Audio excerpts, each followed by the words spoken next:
Most headboards like this one have a pretty big gap between the headboard and the mattress. And if you're like us, we've got a toddler who we read to every night in our bed, and sometimes books will fall back there, or toys, or random stuff.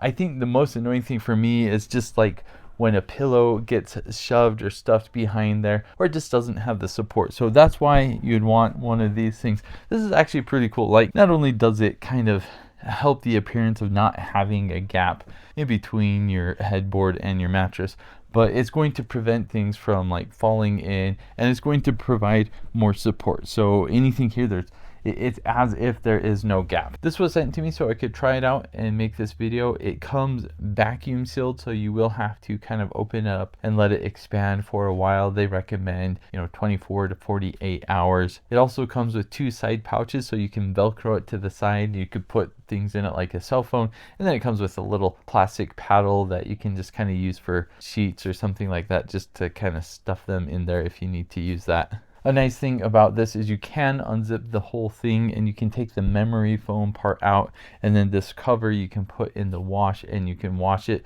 so you can always keep it clean. But mostly what I like about it is it just removes the gap here, and so like when we put a pillow, we're never going to have pillows that get shoved up when I'm sleeping and I push against the pillow. It's not gonna get jammed in there or do anything weird with my pillow.